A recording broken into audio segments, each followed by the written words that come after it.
आजकल लोग ये सबसे बड़ी गलतफहमी में डूब गए हैं। मैं कुछ नहीं कर सकता, मैं कमजोर हूँ, लोग मुझसे ज्यादा होशियार है। ये हकीकत नहीं है, सिर्फ और सिर्फ तुम्हारा वहम है। तुम वो सब कुछ कर सकते हो जो दुनिया के महान लोगों ने करके दिखाया है। भगवान ने सबको कुछ ना कुछ टैलेंट दे के जरूर भेजा है। पहचानो अपनी ताकत को। तुम क्या करने के लिए आए थे और अभी क्या कर रहे हो।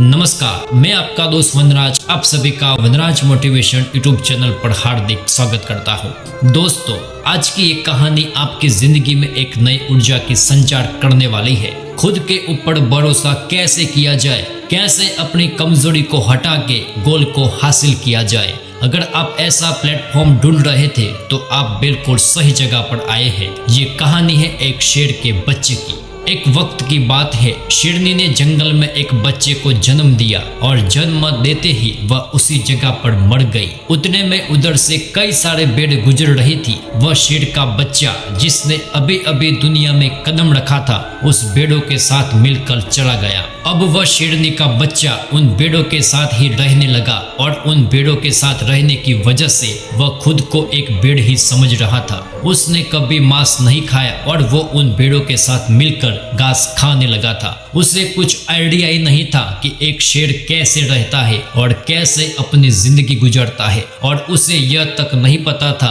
कि वह एक शेर है, क्योंकि उसके चारों तरफ भेड़ ही भेड़ थी और भेड़ के ही साथ में रहने लगा था। उसने कभी शेर की तरह नहीं दहाड़ा। फिर समय गुजरता गया और वह शेर का बच्चा एक जवान शेर बन गया। वह भेड़ों के झुंड में बिल्कुल अलग ही दिख रहा था, लेकिन भेड़ों के साथ रहकर भेड़ों को भी उसकी आदत हो गई थी। एक दिन बूढ़े शेर ने उन भेड़ों के झुंड पर हमला कर दिया। जब उस बूढ़े शेर ने भेड़ों के झुंड में उस जवान शेर को देखा तो वह हैरान हो गया। उसे अपनी आंखों पर विश्वास नहीं हो रहा था। उसने देखा कि एक जवान शेर भेड़ों के साथ घूम रहा है। उसने पहले कभी ऐसा नहीं देखा था। वह भूल गया कि वह वहां पर भेड़ों को पकड़ने आया था। उसने सोचा कि वह शेर से बात करेगा और पूछेगा कि यह सब क्या हो रहा है। उस बूढ़े शेर ने भेड़ों के झुंड पर फिर से हमला किया उस शेर को पकड़ने के लिए। भेड़ों ने जैसे ही उस बूढ़े शेर को देखा तो सब अपनी जान बचाकर भागने लगे और उन भेड़ों के साथ वह शेर भी अपनी जान बचाकर भागने लगा।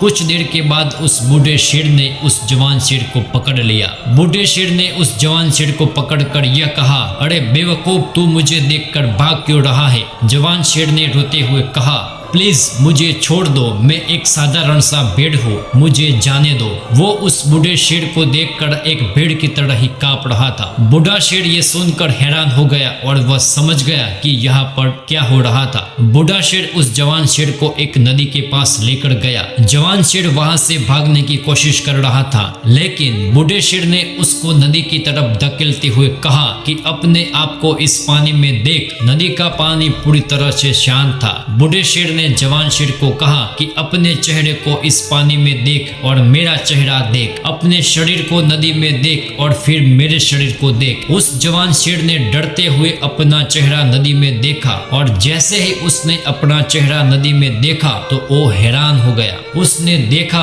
कि वह एक भेड़ की तरह नहीं बल्कि एक शेर की तरह दिखता है। वह रियलिटी को समझ गया कि वह एक भेड़ नहीं बल्कि एक शेर है, और एक सेकंड के अंदर ही उसने एक शेर की तरह दहाड़ा। उसकी दहाड़ को सुनकर पूरा जंगल कांप गया। उसने अपने आप को पहचान लिया, अपनी पावर्स को पहचान लिया, और तभी उसने अपने आप में एक ऐसी एनर्जी महसूस की जो उसने आज से पहले कभी नहीं की थी। फिर उसने सोचा कि एक भेड़ की तरह जीना रियलिटी नहीं थी, वह सिर्फ एक मेंटली कॉन्सेप्ट था। अब तो वो रियलिटी को जान चुका था। इस कहानी से बहुत ही डीप मैसेज निकलकर सामने आता है। अपने अंदर से उस वीकनेस को निकालो जो आपके अंदर झूठ बोल बोल कर बैठा है। आप भी एक शेर की तरह हो जो भेड़ों के बीच फंस चुके हो। आपके आसपास जितने भी लोग हैं वह आपको यह फील कराते हैं कि आप अपनी लाइफ में कुछ नहीं कर सकते हो, क्योंकि कहीं ना कहीं आप भी उनके साथ रह रह कर उनकी तरफ बनने की कोशिश करते हो। आपको इस भीड़ से अलग खड़े रहना है और अपनी पार्टिशियल, अपनी पावर्स और अपनी एबिलिटी को पहचानना है। और जिस दिन दिन आप अपनी पावर्स, अपनी एबिलिटी को पहचान लोगे, उस दिन शेर की तरह आपको दहाड़ने से कोई भी नहीं रोक पाएगा। खुद को कमजोर समझ के कुछ ना करके बेहतर है कि कुछ करके फेल हो जाना। कम से कम लोग तो ये तो कहेंगे ना कि बंदे ने कोशिश तो भरपूर की। अगर आपको ये कहानी अच्छी लगी तो वीडियो को लाइक जरूर कर देना। अगर आपको ऐसे ही मोटिवेशन वीडियो देखना पसंद हो तो चैनल को सब्सक्राइब जरूर कर देना। नमस्कार।